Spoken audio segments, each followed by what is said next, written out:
Hello, good morning मुलांनो.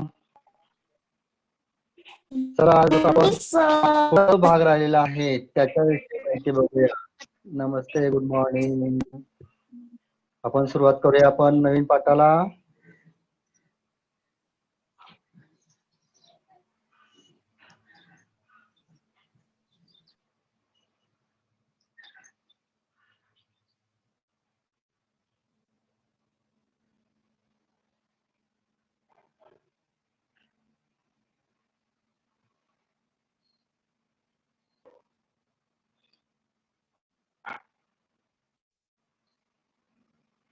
चला आपण आज सर्वांनी नवीन भाग पाहायला सुरू करूया. बृहन्मुंबई महानगरपालिका शिक्षण विभाग आयोजित ऑनलाईन शिक्षण अंतर्गत आज आपण इयत्ता वरे नाका उच्च प्राथमिक मराठी शाळा क्रमांक 3 येथील श्री सुरेश पवार तुमच्यासाठी आज नवीन भाग घेऊन आलो आहोत.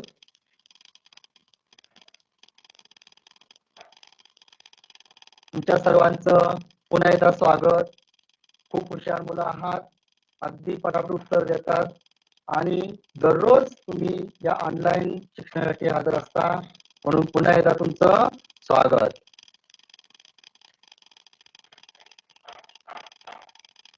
आपला आजचा विषय आहे सामान्य ज्ञान आणि प्रकरण आहे मानवी शिक्षण संस्था. मुलांनो, मागच्या वेळेला पण 10व्या आणि 9व्या प्रकरणामध्ये पाहिलं होतं, आपलं शरीर पेशींपासून बनलेलं आहे आणि होतं की मानवी शरीर जे आहे ते स्नायूंचं बनलेलं आहे आणि स्नायूंचे कोणकोणते उपयोग होतात ते पण आपण पाहिलं होतं. आठवतं सगळ्यांना?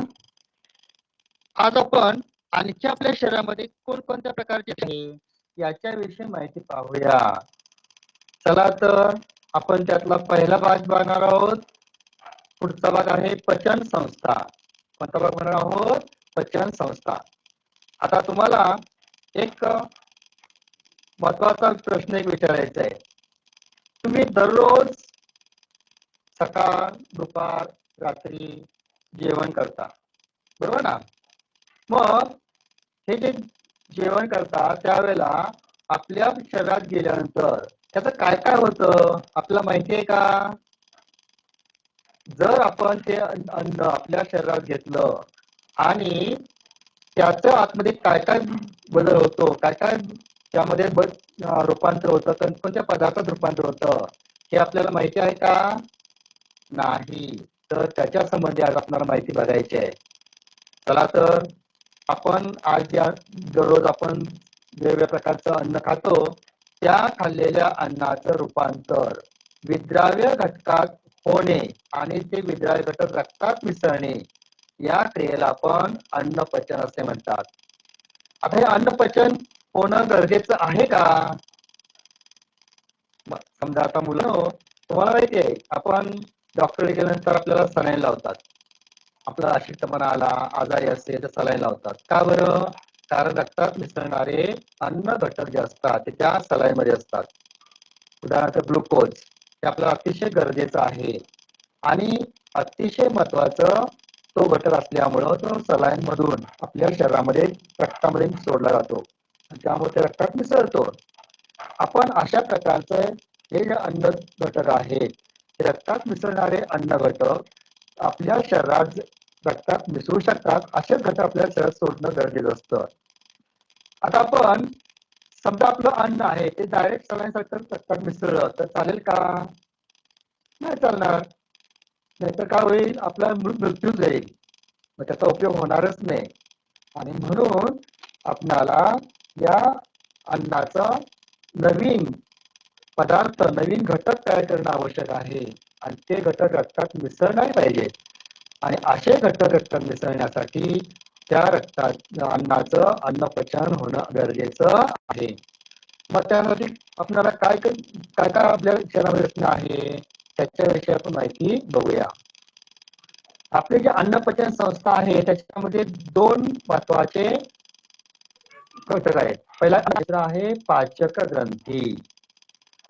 ही जी अन्ननलिका जी आहे याच्या संबंधी माहिती बघणार आहोत आणि पाचक ग्रंथी कोणकोणत्या उपयोग असतात त्याच्या संबंधी माहिती बघणार आहोत. चला तर आपण सुरुवात करूया. अन्ननलिका.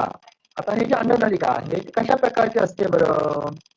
बघा, तर आपल्या शरीरामध्ये अन्ननलिका आहे ती आपल्या तोंडापासून शेवटच्या टोकापर्यंत त्याची लांबी मोजली तर ती 9 मीटर असते. साधारण किती लांबी असते? 9 मीटर. म्हणजेच हे आपलं अन्न पचन करणारी ही जी संस्था आहे ही संस्था म्हणजे पचन संस्था एक प्रकारची नलिका आहे आणि ही नलिका आहे साधारण 9 मीटर लांबीची असते. ते कशी दिसते बरं? बघा, या चित्रामध्ये दाखवलेले आहे. आपल्या सुरुवातीला या ठिकाणी मुख म्हणजे तोंड, इथून अन्ननलिका सुरू होते आणि शेवटी खाली शेवटच्या टोकापर्यंत पोहोचते. ही एक प्रकारची छोट्याशा जागेत बसवली जाणारी ही नलिका आहे आणि त्यालाच आपण पचन संस्था असं म्हणतो. नंतर आपल्या कानाच्या खालच्या बाजूला आपण जर बोटाने दाबून बघितलं तर गोल आकाराचे गाठी दिसतात आणि आपल्या जबड्याच्या खालच्या बाजूला दोन्ही बाजूला जर पाहिलं तर तिथे सुद्धा 2 ग्रंथी दिसतात, गाठी दिसतात. त्याला आपण विज्ञानामध्ये ग्रंथी म्हणतो. त्यातून आपल्या तोंडामध्ये लाळ सोडली जाते. त्या ग्रंथीमधून लाळ तयार होते आणि ती आपल्या तोंडापर्यंत पोहोचते, नळीतून पोहोचते. अशा या ग्रंथींना आपण लाळ ग्रंथी म्हणतो. काय म्हणतो आपण त्याला? लाळ ग्रंथी. त्यानंतर आपल्या घशापासून तोंडापासून पूर्ण जठरापर्यंत एक लांबलचक नळी दाखवलेली आहे बघा, तिला अन्ननलिका म्हणतो आपण. काय म्हणतो आपण? अन्ननलिका. पुढे आपल्या उजव्या बाजूला यकृत नावाची एक मोठी ग्रंथी आहे. आपल्या शरीरामध्ये सर्वात मोठी ग्रंथी यकृत आहे. त्याचबरोबर ही जी अन्ननलिका आहे त्या अन्ननलिकेला खाली एक पिशवीसारखा भाग आहे, फुगीर भाग आहे, त्याला आपण जठर म्हणतो. बघा, आपल्या शरीरामध्ये काय काय आहे आपल्याला माहिती आहे का? नाही. पण असे हे सगळे भाग याच्यामध्ये व्यवस्थित थोड्या जागेमध्ये बसवलेले असतात. त्यानंतर या यकृताच्या खाली एक छोटीशी पिशवी असते, तिला पित्ताशय असं म्हणतो. काय म्हणतो आपण त्याला? पित्ताशय. या प्रत्येक भागाची आपण माहिती बघणार आहोत, त्यांचं काम काय असतं याची माहिती बघणार आहोत. नंतर या ठिकाणी पिवळसर रंगाचा एक दुसरी एक ग्रंथी दाखवलेली आहे, तिला आपण स्वादुपिंड असं म्हणतो. काय म्हणतो आपण? स्वादुपिंड.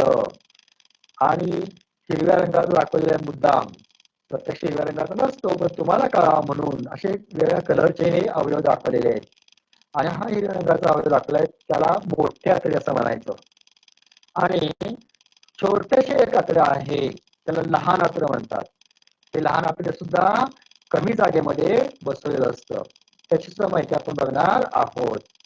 आणि आपला जो अन्न पचन होऊन राहिलेला टाकाऊ भाग असतो जो शरीराला अपायकारक असतो तो बाहेर टाकणं गरजेचं असतं आणि तो या मलाशयामध्ये साठवला जातो.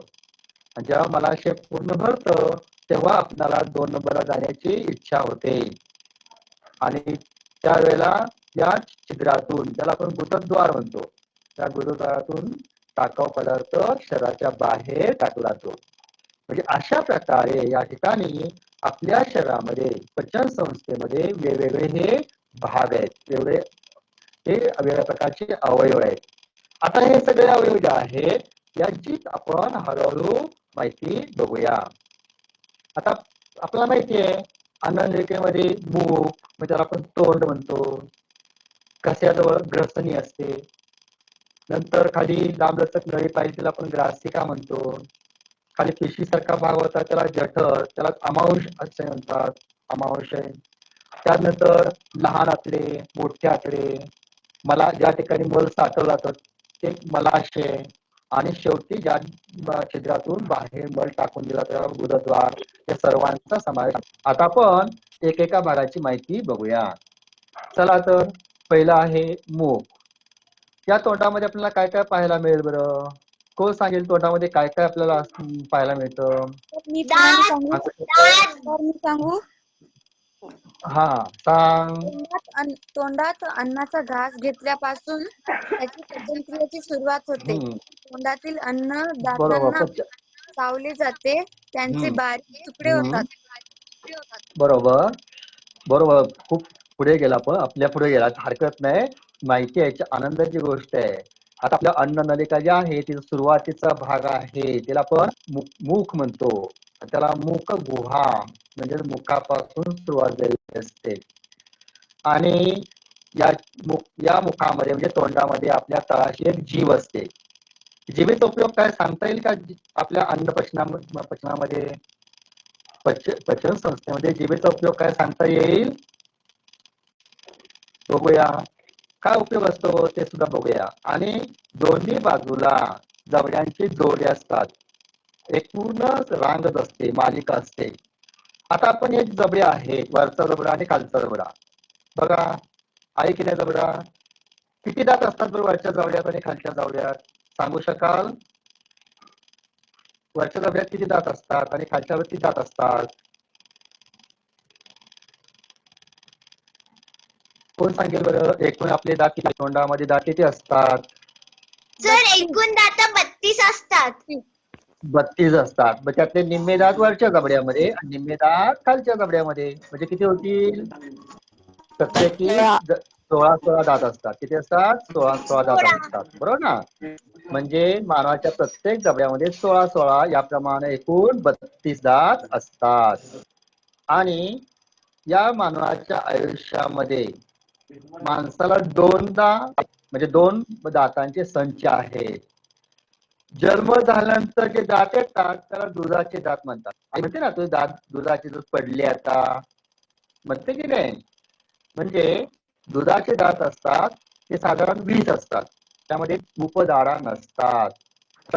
पण हे साधारण 7 वर्ष वय झालं, कमी जास्त होऊ शकतं, पण 7 वर्षापर्यंत तुमचं वय झालं की दुधाचे दात पडतात आणि कायमचे असणारे दात येतात. म्हणजे कायम टिकणारे, मरेपर्यंत टिकणारे असे दात तुम्हाला नवीन दात येतात. आणि हे दात जे आहेत, हे दात कोणकोणत्या प्रकारचे असतात बरं? तर सगळ्यात मागच्या बाजूला दाढ असते. वरच्या जबड्यात आणि खालच्या जबड्यात काय असते? दाढ. आणि त्याचबरोबर त्याच्या पुढच्या बाजूला एक जोडी असते, त्याला आपण उपदाढ म्हणतो. आणि जोडे म्हणून उपदाढा, अनेक वचन मध्ये म्हणायचं उपदाढा. पुढे आणखी एक या ठिकाणी उंच थोडेसे टोकदार असे आपल्याला या ठिकाणी हे दात दिसतील आणि त्याला आपण सुळे म्हणतो. आपण काय म्हणतो? आपण सुळे. आता हे जे सुळे आहेत, या सुळ्याचा उपयोग आपल्याला खास वेगळ्या कारणासाठी होतो, ते बघणार आपण पुढे नंतर. त्याचबरोबर हे जे दात आहेत, या दाताबरोबर आपल्याला पुढे अशा प्रकारचे हे जे दारा, उपदारा, सुळे आणि समोरच्या बाजूला चपट्याकरचे दात दिसतात. आणि तिला आपण पटाशीचे दात म्हणतो. काय म्हणतो आपण तिला? पटाशीचे दात. बघा, आणि दाताचे असे वेगळे प्रकार पडलेले आहेत. दात, सुळे, दारा, उपदारा, पटाशीचे दात, असे वेगळ्या प्रकारचे हे दात आहेत. आता हे जे प्रत्येक दात आहेत अतिशय मजबूत आहेत, कठीण आहेत. का बरं? कारण त्या दातावर इनॅमल हा एक पदार्थ, याचं आवरण असतं. इनॅमल या पदार्थाचं त्या प्रत्येक दातावर कठीण असं पदार्थाचं आवरण असतं. आणि त्यामुळे आपण कितीही कठीण वस्तू असेल तर तोडायचा प्रयत्न करतो. पण प्रमाणापेक्षा जास्त आपण जर तोडायचा प्रयत्न केला, खूप कठीण असेल, कोणती वस्तू तोडता येणार नाही, पण अन्न पदार्थांनी अगदी कठीण वस्तू असते तोडायला प्रयत्न करतो, त्याला दाताचा त्या ठिकाणी इजा होत नाही, कारण त्याच्यावरती हे इनॅमलचं आवरण असतं. पण खूपच तुम्ही प्रकार करायला गेला तर मात्र दात तुटू शकतो किंवा इनॅमलचं जे आवरण आहे ते निघू शकतं, तुटू शकतं. ते जर झालं तर मात्र आपल्याला थंड किंवा गरम वस्तू खाता येत नाही, किंवा जेवताना आपल्याला अन्न चावता येत नाही, बारीक अन्न करता येत नाही. आणि म्हणून या ठिकाणी आपली काळजी घेणं गरजेचं आहे. असे दात आहेत. या दाताची रचना कशी असते बरं? तर दाताच्या सर्वात वरचा भाग जो आहे ते आवरण आहे इनॅमलचं, त्याला आपण दंतवल्कम असं म्हणतो. काय म्हणतो आपण त्याला? दंतवल्क. त्याच्या आत बाजूला जे आवरण असतं त्याला दंतीन असं म्हणतात. आणि लाल रंगात दाखवलेला दाताचे मूळ. आणि तुम्हाला माहिती आहे दाताच्या सभोवती त्याला आधार देण्यासाठी हिरडी असते आणि त्या हिरडीच्या आतमध्ये हाड असते आणि त्यामुळे दाताला मजबूती प्राप्त होते, त्यामुळे आपण जेवू शकतो. आता आपल्या या दातामध्ये वेगवेगळे प्रकार आहेत. त्याला आपण शास्त्रीय नाव काय आहे, आपल्या तोंडामध्ये दात किती असतात, त्याचं काय काम असतं याची माहिती बघूया. समोरचे जे चपटे दात आहे त्याला पटाशीचे दात म्हणतो. त्याला इन्सिसर असं म्हणतात आणि त्याची एकूण 8 संख्या असते. वर 4 दात आणि खाली 4 दात असतात. त्यांचं काय काम असतं बरं? आपण बघा पेरू, सफरचंद अन्नाचे कोणत्या तुकडे दाताने? करणे. अन्नात तुकडे करण्यासाठी, म्हणजे आपण पेरू, सफरचंद यांचं कुरतडण या पटाशी दातात अन्नाचे उपयोग तुकडे होतो. बरोबर, अन्नाचा तुकडे करण्याचा उपयोग होतो. आणि ते अन्न आतमध्ये गेलं की आपण चावतो आणि त्याचं चर्मकरण करतो त्याचे. त्यामध्ये कोण उपयोग पडतं? सुळे. सुळे जे आहे त्या सुळेने आपल्याला एखादी कठीण वस्तू फाडून काढते. तर फाडून काढण्यासाठी या सुळ्या आणि असे प्रत्येक जबड्यामध्ये 2 दात असतात. दोन्ही बाजूला 1 वर आणि खाली असतात. असे एकूण 4 दात असतात. उपदाळा आणि दाढा. उपदाळा एकूण 8 आहेत. त्याला शास्त्रीय नाव आहे प्रीमोलर्स. काय म्हणतात? प्रीमोलर्स. आणि एकूण संख्या आहे 8. याचा सुद्धा बारीक अन्न करण्यासाठी म्हणजे चर्वण करण्यासाठी उपयोग होतो. आणि सगळ्यात जास्त चर्वण करण्यासाठी उपयोग होतो दाढांचा. सगळ्यात मागे जे दाढा असतात त्यांचा उपयोग होतो आणि त्यांची संख्या आहे 12. त्याला शास्त्रीय काय म्हणतात? नाव आहे मोलर्स. आणि त्याचा सुद्धा चर्वण करण्यासाठी उपयोग होतो. अशा प्रकारे आपल्या तोंडामध्ये दातांचे वेगवेगळे प्रकार आणि त्यांची संख्या आपल्याला सांगता येईल आणि त्यांचा उपयोग काय आहे ते सुद्धा आपल्याला सांगता येईल. त्यानंतर पुढे आपण हे जे दात आहे त्या दातांचा उपयोग करून आपण कशा प्रकारे चर्वण करतो याची आपण थोडक्यात आपण व्हिडिओ पाहूया आणि माहिती बघूया.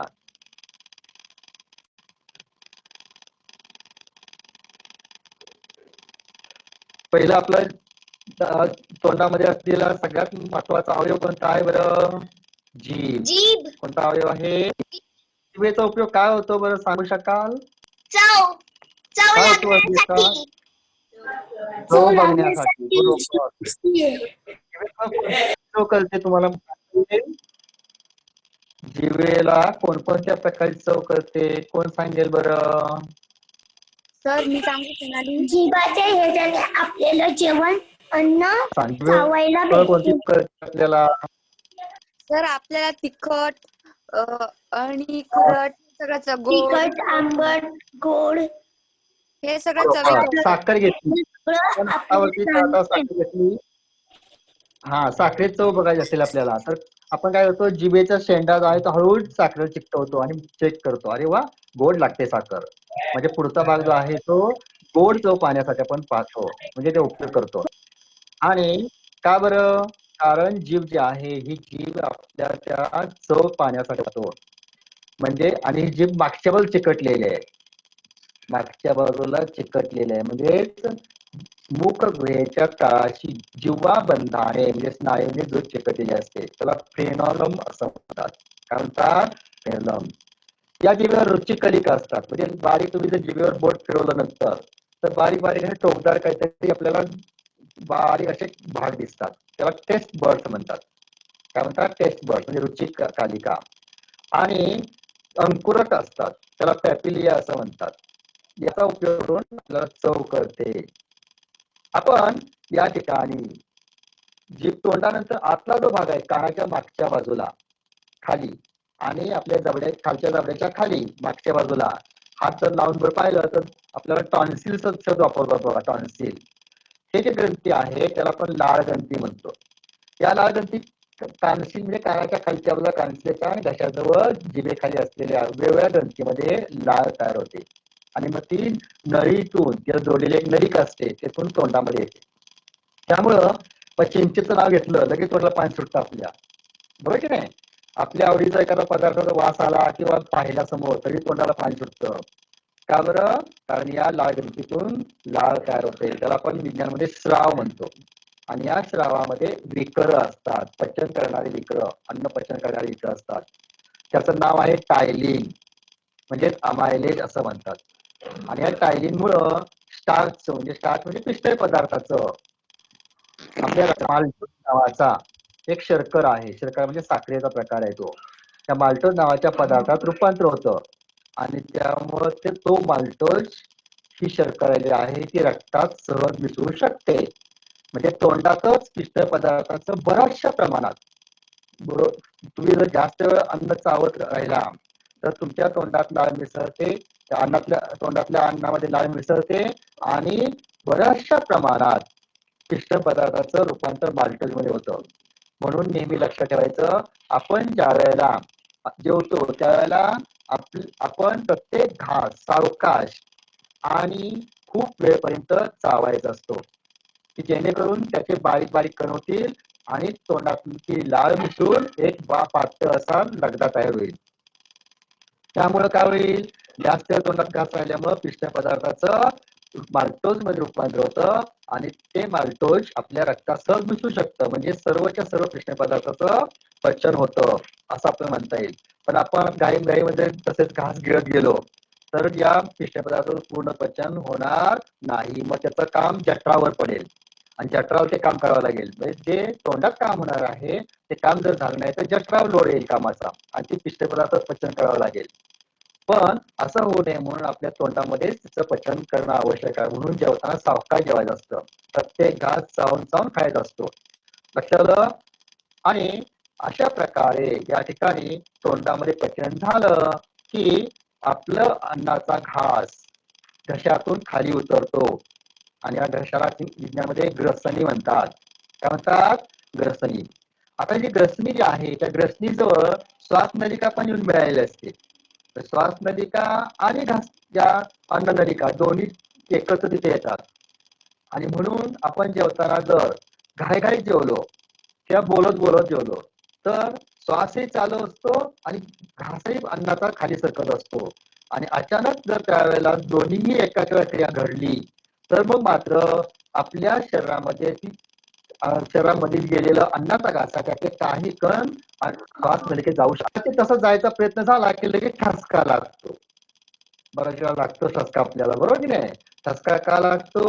कारण अन्नाचा कण श्वासनलिकेत जायचा प्रयत्न झालेला होता आणि त्यामुळे तो कण बाहेर येण्यासाठी आपले फुफ्फुस पटकन आकुंचित होतात, हवा जोरात बाहेर टाकली जाते आणि त्यामुळं ठसका लागला असं म्हणतो. त्यावेळेला आपल्या तोंडातला घास तोंडातून नाकातूनही बाहेर येतो.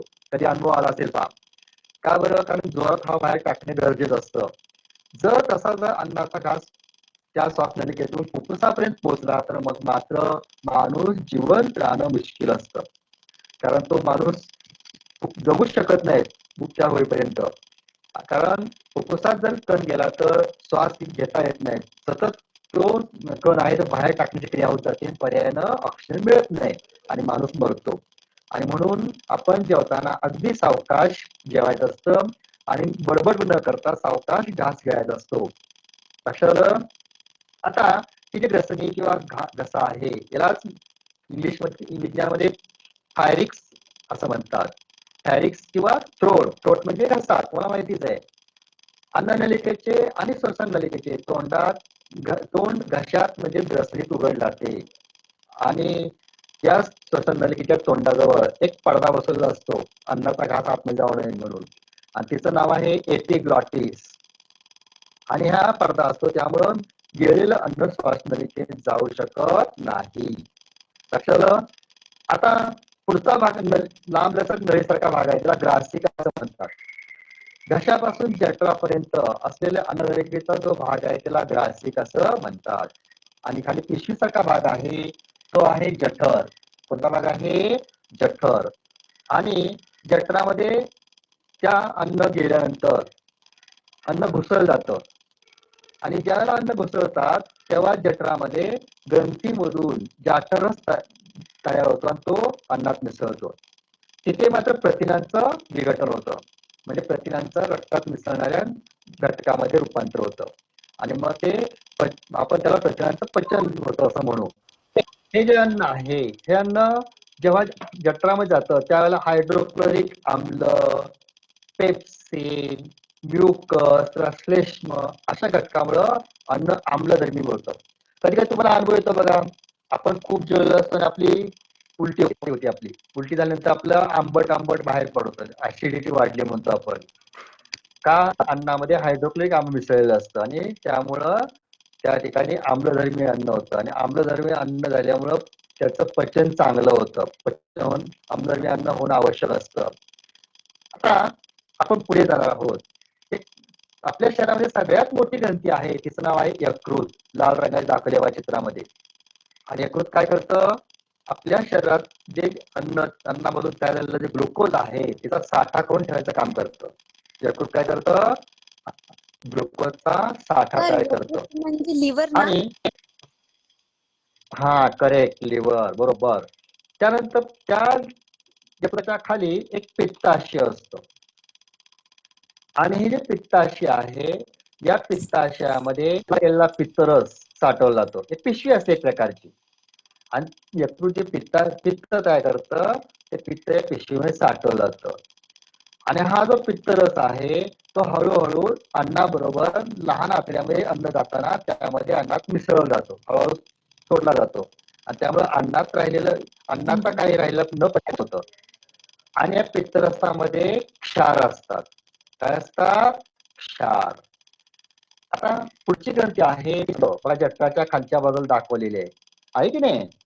जठराच्या खाली आहे. मग हा जो स्वादुपिंड आहे ते काय करते? स्वादुरस तयार करतं आणि या स्वादुरसामध्ये पचन करणारे अनेक विकर असतात. विकर आपण त्याला साध्या रसायन म्हणू आपण, पण विज्ञान त्याला विकर असं म्हणतात. म्हणजे अन्न पचन करणारे विकर ते असतात. आणि हे जे अन्न आहे ते अन्न पुढे पुढे पुढे हळूहळू लहान आतड्यामध्ये जातं. दाखवलेलं असतं मी जागेमध्ये बसला. आता हे लहान आतडे किती लांब असतं माहितीये? 6 मीटर. विचार करा, 6 मीटर लांब नळी आहे आणि ती नळी एवढ्या छोट्या छोट्या जागेत म्हणजे आपल्या पोटामध्ये बसवलेली आहे. कशी बसवली असेल याचा विचार करा. हे दाखवले तुम्हाला कळा म्हणून सोपी दाखवलेली आहे, पण इथं असे वेगवेगळ्या प्रकारचे वेढे दाखवून त्या ठिकाणी ती नळी बसवलेली असते, म्हणजे लहान आतडे बसवलेले असतात. त्या ठिकाणी सुद्धा या लहान आतड्यामध्ये पाचक मिसळतात आणि त्यामुळे सुद्धा अन्नाचं पचन होतं. अशा प्रकारे सर्वच्या सर्व अन्नाचं इथं पचन केलं जातं आणि पोषक पदार्थ तयार होतात, रक्तात मिसळणारे पदार्थ तयार होतात आणि मग त्या लहान आतड्यामध्ये पोषक पदार्थ रक्तात शोषण्याचं काम केलं जातं. अशा प्रकारे हे पोषक पदार्थ रक्तात शोषले जातात आणि रक्तात सोडले जातात आणि हे रक्तावाटे पोषक पदार्थ संपूर्ण शरीराला पुरवले जातात. पुढचा हिरव्या रंगाचा तुम्हाला कळा म्हणून दाखवलाय बघा, हिरव्या रंगाने. तो हिरव्या रंगाचा भाग आहे त्याला म्हणायचं मोठे आतडे. हे मोठे आतडे खूप लांब असतं, 1.5 मीटर पर्यंत. 1.5 मीटर म्हणजे किती लांब आहे पहा, विचार करा. आणि या 1.5 मीटर लांबीचा हे त्या लहान आतड्याच्या बाजूने असे मोठे आतडे रचना असते. यामध्ये फक्त पाण्याचं शोषण केलं जातं. काय केलं जातं? पाण्याचं शोषण. आणि असं पाण्याचं शोषण झाल्यामुळं त्या ठिकाणी शोषण करून राहिलेला जो भाग आहे अन्नाचा, म्हणजे त्याला आपण टाकाऊ पदार्थ म्हणू, जो आपल्या शरीराला उपयोगी नसतो असा टाकाऊ पदार्थ त्या ठिकाणी शिल्लक राहिला असतो. तो पातळ असतो आणि तो घट्ट होणं गरजेचं असतं आणि म्हणून त्यातलं पाणी शोषून घेतलं जातं.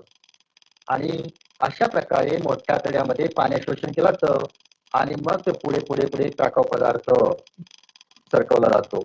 स्नायूंच्या हालचालीमुळं ते अन्न पुढे पुढे सरकलं जातं. आता या अन्ननलिकेच्या मोठ्या आतड्याच्या टोकाला एक बारीक नळीसारखा भाग दिसतो बघा, त्याला अपेंडिक्स म्हणतो आपण. काय म्हणतो आपण त्याला? अपेंडिक्स. म्हणजे या मोठ्या आतड्याच्या सुरुवातीचा बारीक असा छोटासा भाग आहे निमुळता, त्याला अपेंडिक्स असं म्हणतात. काय झालं, जंतू संसर्ग झाला तर त्या नळीला सूज येते आणि आपल्या पोटात दुखायला लागतं, खूप त्रास होतो. मग डॉक्टर म्हणतात अपेंडिक्स झालेलं आहे, ऑपरेशन करावं लागेल. खूपच औषधाने सुद्धा बरा होऊ शकेल, पण जास्त प्रमाण झाला तर मग आपल्याला कापून टाळावं लागेल असं डॉक्टर सांगतात. का बरं? कारण या भागामध्ये जंतू संसर्ग झाला तर आपल्याला तो भाग सुजतो आणि त्रास होतो. अशा प्रकारे आपल्या या मोठ्या आतड्याची रचना असते. पुढे हे लहान आतड्यात अन्नाचे पचन झाल्यानंतर न पचलेलं अन्न, पचलेल्या अन्नातील राहिलेला घन भाग मोठ्या आतड्यात येतो आणि तो हळूहळू पुढे सरकून पुढे गुदद्वारातून बाहेर टाकला जातो. दाखवल्या भागात गुदद्वार म्हणजे ज्यातून टाकाऊ पदार्थ बाहेर टाकला जातात ते छिद्र, त्याला म्हणायचं गुदद्वार. छिद्र म्हणण्यापेक्षा मोठा होलसारखा भाग असतो. आता हे जे सगळे अन्न पचन क्रिया होते त्यामध्ये जे पाचकरस असतात, कोणकोणते कामं करतात त्याची माहिती आपण बघूया. तोंडामध्ये लाळ असते, लाळ ग्रंथी असते, त्या लाळ ग्रंथीतून लाळ तयार होतात. ही लाळ आहे त्याच्यामध्ये टायलिन नावाचा घटक असतो. तो काय करतो?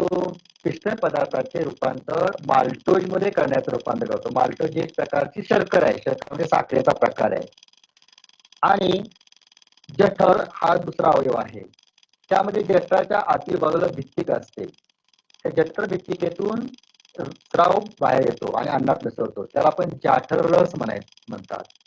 त्यामध्ये कोणकोणते घटक असतात? हायड्रोक्लोरिक आम्ल असते, पेप्सिन असते, म्युकस असते, संश्लेष म्हणतात. अन्न आम्लयुक्त करणे, पित्राचे विघटन करणे, जठराच्या आतील अस्त्राचे हायड्रोक्लोरिक आम्लापासून संरक्षण करणे, अशी कामं हे या जठरामध्ये होतात. नंतर मोठी ग्रंथी आहे यकृत आणि त्या यकृत मध्ये पित्तरस तयार होतो.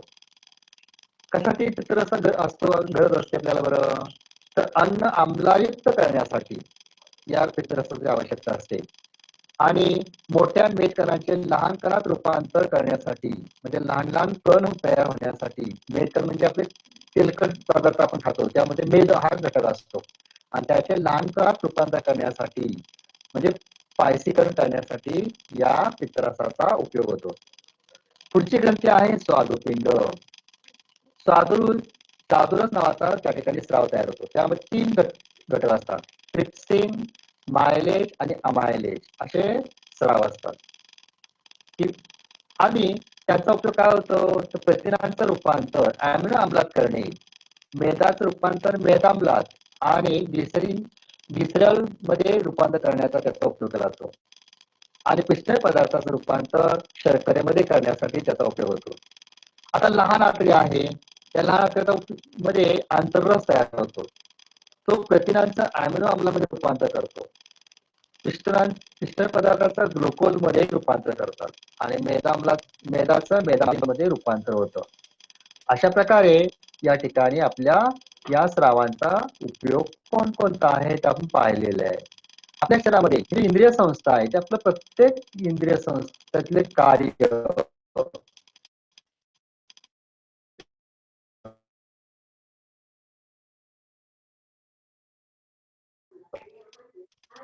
सर तुमचा आवाज नाही येतोय. आजारी पडलो असं आपण म्हणतो. हा येतोय. ओके. मग आपल्या पोटामध्ये काय बिघाड झाला, काय बिघाड होईल बरं? तर आपल्याला नको ते पदार्थ आपण खातो की नाही? आपल्याला शरीराला जे गरज नसतात ते पण आपण पदार्थ खातो आणि त्यामुळे आपल्या पचन संस्थेमध्ये बिघाड होतो आणि हे पचन संस्था बिघाड झाला की मग आपण आजारी पडतो. आणि तसं होऊ नये म्हणून आपण आपली काळजी घेणं गरजेचं असतं. आता तुम्हाला माहिती आहे काही लोक काय करतात? तंबाखू खातात, दारू पितात, मद्यपान करतात, धूम्रपान करतात, सिगारेट ओढतात. त्यांना खूप बरं वाटतं, आम्ही तंबाखू खातो, दारू पितो, सिगारेट ओढतो म्हणजे खूप मोठा पराक्रम करतो असं आपल्याला वाटतं, त्यांना वाटतं. पण त्याचा परिणाम मात्र सगळ्यात वाईट होतो. कोणता परिणाम होतो बरं? पहा बघूया. तर पहिलं म्हणजे तोंड, घसा आणि अन्ननलिका पचन संस्था याच्यावर जास्त परिणाम होतो. तुम्हाला माहितीये तोंडात तंबाखू ठेवली जाते, सिगारेट ओढताना तोंडात सिगारेट धरली जाते, दारू पिताना तोंडातूनच दारू आतमध्ये जाते, म्हणजे मद्यपान करताना दारू आतमध्ये जाते. म्हणजे पहिलं त्या ठिकाणी पचन संस्थेवर परिणाम जास्त होतो. म्हणजे तोंड, घसा, अन्ननलिका आणि पचन संस्था या सगळ्या अवयवावर जास्त परिणाम होतात आणि त्यामुळे काम हळूहळू कमी करत असतात.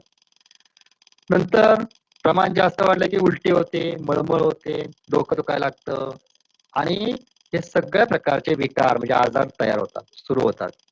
मग पुन्हा तो दारू प्यायला लागतो, पुन्हा सिगारेट ओढायला लागतो, पुन्हा डोकं दुखतंय म्हणून तंबाखू खातो आणि पुन्हा आणखी त्याचं प्रमाण वाढतं आणि हळूहळू तंबाखूचे कण दात, हिरड्या, तोंडाच्या आतील त्वचा याला चिकटतात आणि हळूहळू त्या भागांना इजा पोहोचते आणि तो भाग खराब होतो. तुम्ही तंबाखू खाणाऱ्या माणसाचे तोंडात आतमध्ये पहा, त्याला उडायला लावायचं तोंड बघा आतमध्ये कसं झालेलं आहे. ज्या ठिकाणी तंबाखू ठेवतो तो भाग कसं झालेला आहे, पूर्ण जखम झाल्यासारखा झालेला असतो आणि शेवटी दुर्लक्ष केलं तर काय होतं, हिरड्यांना सूज येते आणि पुढे हळूहळू कॅन्सर सुद्धा होतो.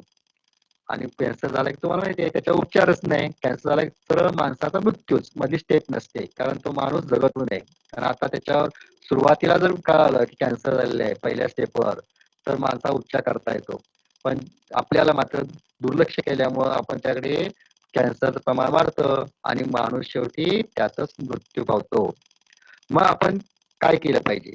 असं होऊ नये, दारू पिऊ नये, सिगारेट ओढू नये किंवा तंबाखू खाऊ नये म्हणून आपण काय काळजी घेतली पाहिजे बरं?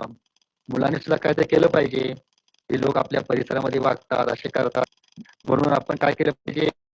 तर प्रथम आपण तंबाखू सेवन, धूम्रपान किंवा मद्यपानाविरुद्ध चित्र तयार करायची, वाक्य तयार करायची आणि वर्गामध्ये, शाळेमध्ये, आपल्या परिसरामध्ये या ठिकाणी सर्व चित्र, वाक्य लावायची की जेणेकरून लोकांना या मद्यपानामुळं किंवा तंबाखूमुळं काय त्रास होतो याचा त्यांना माहिती मिळेल.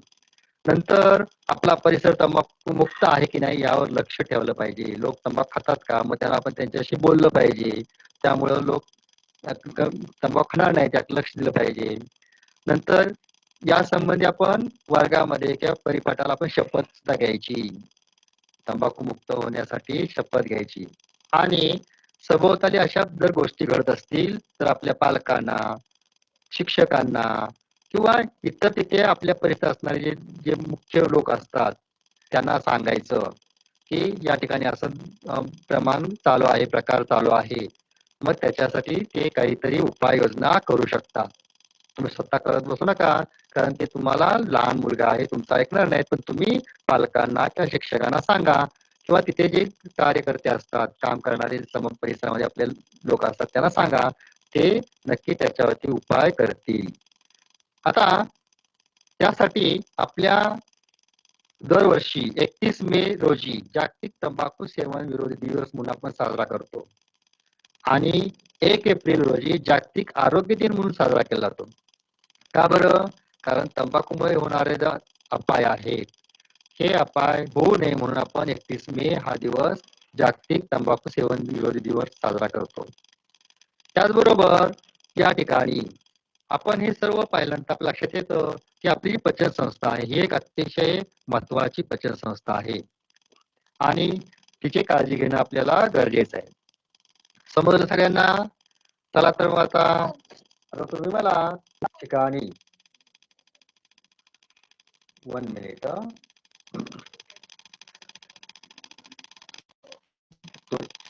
तुम्ही या ठिकाणी जे प्रश्न दिलेले आहेत या प्रश्नांची मला उत्तर सांगायची आहेत. चला आता स्टार्ट करूया. खोटं कोण बोलतं सांगायचं मला. जी काय म्हणते पा, माझ्यातील रुची कालिका फक्त गोड चव ओळखतात. खोटं बोलते का खरं बोलते सांगू शकाल? खरं बोल. खरं बोलते. बाकी चव कळत नाही तिला, आंबट कडू चव कळते. ही म्हणते मला फक्त गोडच कळते, बाकी चव कळतच नाही, म्हणजे ती खोटं बोलते, होय की नाही? खोटं बोलते. हा, यकृत काय म्हणते, मी मी शरीराची सर्वात मोठी ग्रंथी आहे. बरोबर बोलते. बरोबर, खरं बोलली ती. मोठे आकडे, माझी लांबी 7.05 म्हणजे 7.5 मीटर आहे. मोठ्या आकड्याची लांबी किती आहे? खोटं बोलले, कारण तिची लांबी किती आहे? 1.5 मीटर आहे, 1.5 आणि 1.5 मीटर आहे. आणि अपेंडिक्स काय म्हणतो, पचनाच्या माझ्याशिवाय होऊच शकत नाही. अपेंडिक्सचा पचनामध्ये काही संबंध होता का? कारण ते मोठ्या आतड्याच्या सुरुवातीचा भाग आहे, त्याचा काही संबंध नाही. म्हणजे ही अपेंडिक्स खरं बोलली की खोटं बोललं? काय बोललं? खोटं बोलते. काय खोटे बोलते? बोलते. खोटं बोलते. आणि फुफ्फुस म्हणतात उत्सर्जनाच्या क्रियेमध्ये माझा महत्वाचा सहभाग आहे. उत्सर्जन क्रिया माझ्यामुळेच होते असं फुफ्फुस म्हणतात. खरं बोललाय खोटं? उत्सर्जन क्रिया म्हणजे बाहेर टाकाऊ पदार्थ बाहेर टाकण्याची क्रिया फुफ्फुसामुळेच घडते असं मला म्हणतं. तर फुफ्फुस थोडंसं खरं बोलतात, थोडं खोटं बोलतात. कारण फुफ्फुस जे आहेत ते फुफ्फुस फक्त कार्बन डायऑक्साईड जो वायू आहे तो बाहेर टाकण्याचं काम करतो. म्हणजे नको आहे आपल्या शरीराला ते करतात. पण पचन संस्थेमध्ये मात्र टाकाऊ पदार्थ बाहेर टाकण्याचं काम हे फुफ्फुस करत नाही. त्यासाठी किडनी वृक्क म्हणतात त्याला. काय म्हणतात? वृक्क हे मोठं काम करते. अशा प्रकारे या ठिकाणी आपणाला उत्तरं मिळतात. आपण बघूया, चेक करूया, बघू उत्तर बरोबर आहेत का. चला हो. आता हे सर्व पाहिल्यानंतर आपल्या लक्षात येईल की आपली पचन संस्था अतिशय महत्वाची आहे. सगळ्यांना कळालं? हो सर. मग आता तुम्ही आपल्या घरी गेल्यानंतर हो. अतिशय काम करायचं आहे ते म्हणजे आपल्या परिसरामध्ये धूम्रपान करणारे, त्याचबरोबर मद्यपान करणारे, त्याचबरोबर आपल्या परिसरामध्ये असणारे वेगवेगळ्या प्रकारचे तंबाखू सेवन करणारे, तंबाखू खाणारे असे जे लोक असतील तर अशा लोकांना आपण पालकांच्या मदतीनं समजावून सांगायचा प्रयत्न करायचा. लक्षात आलं? आणि जर तसा प्रयत्न केला तर खरोखरच आपल्या परिसरामध्ये असणारे जे वेगवेगळ्या प्रकारचे जे असे वाईट सवयी असतात त्या हळूहळू कमी होतील आणि सगळ्या लोकांचं आरोग्य चांगलं राहील. बरोबर ना? सगळ्यांना समजलं? थँक्यू.